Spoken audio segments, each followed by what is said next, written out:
लो बच्चों, चलिए प्रश्न को पढ़ते हैं और समझते हैं। यदि एन का मान एक से अधिक के लिए ए एन बराबर दो की घात एन प्लस एक, तब एन का अंतिम अंक ज्ञात कीजिए। तो यहाँ पर हमें एन का अंतिम अंक ज्ञात करना है।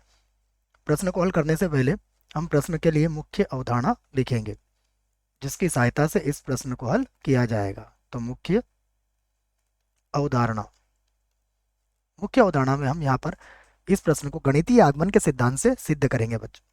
तो मैं लिख देता हूँ, गणितीय आगमन का सिद्धांत।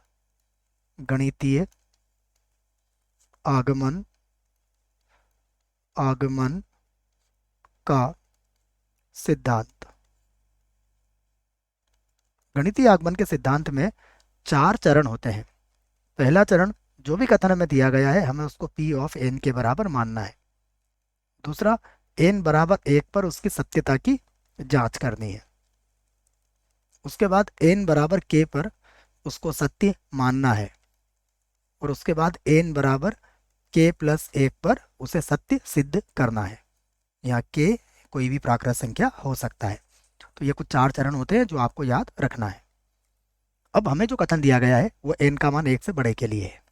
तो हम लिख लेते हैं सबसे पहले कि माना दिया गया कथन, दिया गया कथन P ऑफ n है।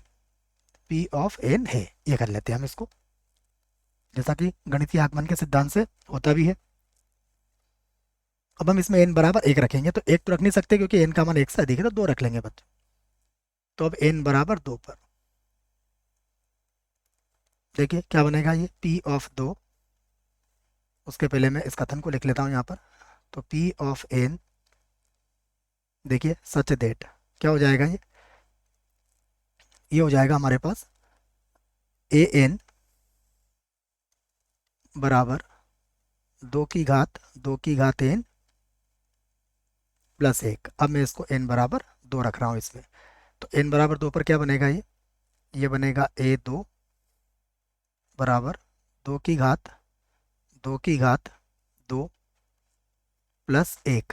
हल करेंगे तो ये कितना हो जाएगा, 17। और 17 होने का तात्पर्य है हम इसे लिख सकते हैं 10 + 7। तो अंतिम अंक क्या है, जिसका अंतिम अंक अंतिम अंक 7 है। इसका अंतिम अंक तो बच्चों हमने 7 मान लिया, ठीक है। तो इसको हमने क्या थोड़ी देर के लिए मान लिया कि सभी प्रश्न के सभी भाग में ए दो रखेंगे, तीन रखेंगे या चार रखेंगे तो अंतिम अंक कितना मिलेगा, 7 मिलेगा। तो हम लिख लेते हैं माना कथन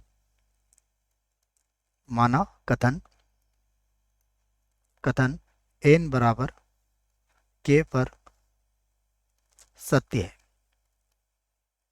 एन बराबर के पर कथन हमारा क्या है, सत्य है, ठीक है।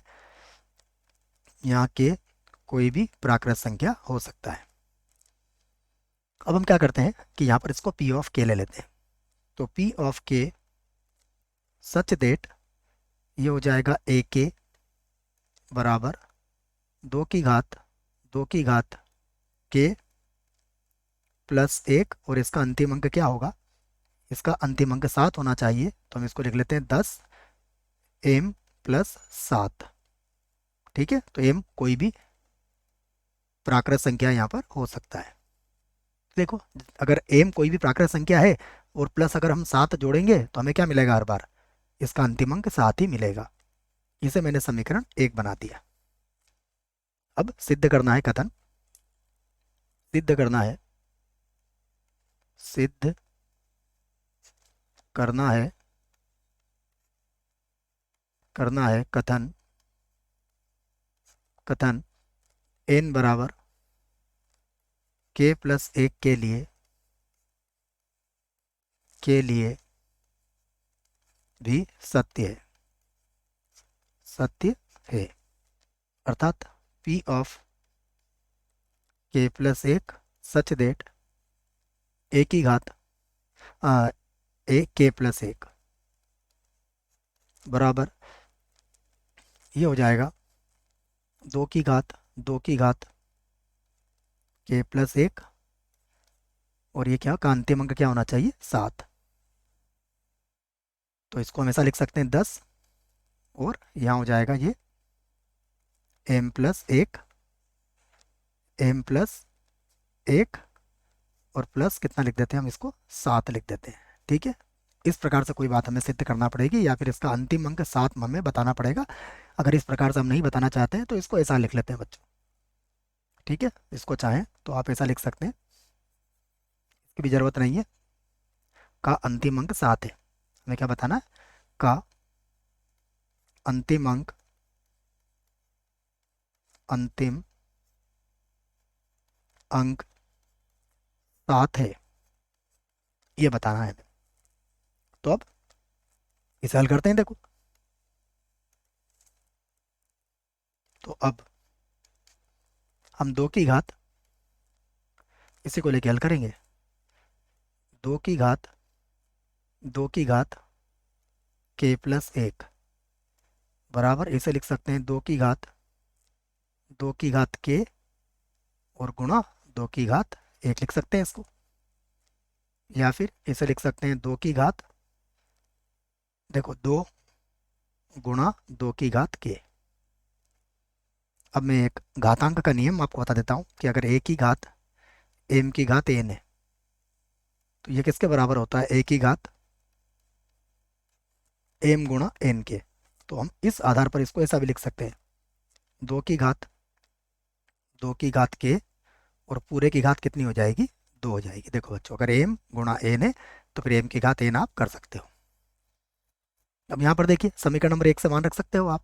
समीकरण नंबर 1 में 2 की घात, 2 की घात k किसके बराबर है, 2 की घात, 2 की घात k किसके बराबर हो जाएगा, 10m+6 के। ठीक है, तो ये बराबर हो जाएगा 10m+6 के। और इसमें शायद बच्चों +1 तो कर दें इसको, +1 नहीं किया हमने। ठीक है, यहाँ पर भी +1 चलेगा, यहाँ पर भी +1 चलेगा, यहाँ पर भी +1 चलेगा। ठीक है, तो अब हम इसको क्या लिख देंगे, इसको लिख देंगे 10m प्लस का 6, उसकी घात कितनी हो जाएगी, 2, और प्लस हो जाएगा 1, और यहाँ पर हम कारण देंगे समीकरण 1 से, समीकरण 1 से। ठीक है, अब इसको आप सूत्र से खोल सकते हो, देखो। तो ये हो जाएगा 10 का वर्ग 100 m का वर्ग प्लस 120m प्लस हो जाएगा 36, और प्लस हो जाएगा 37।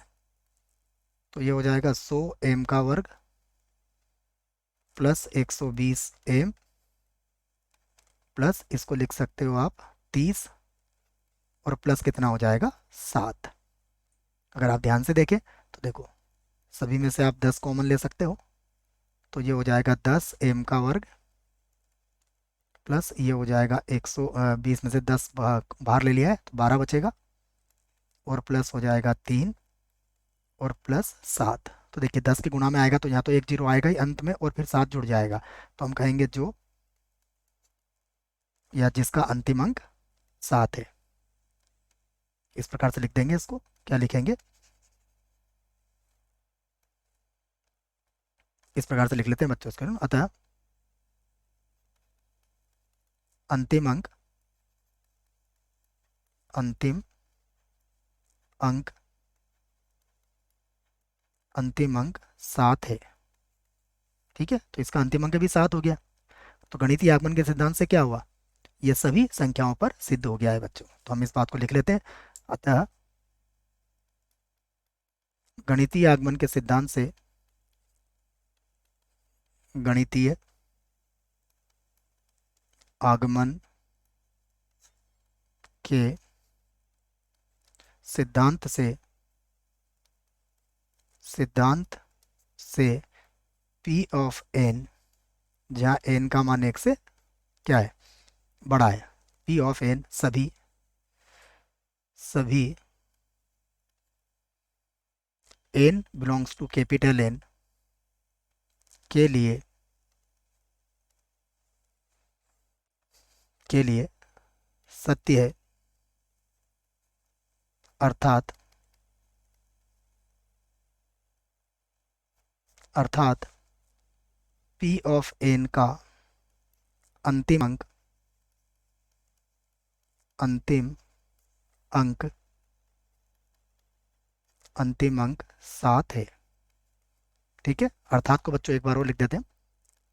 यह अर्थात लिखा था, ठीक है ना, सत्य है अर्थात।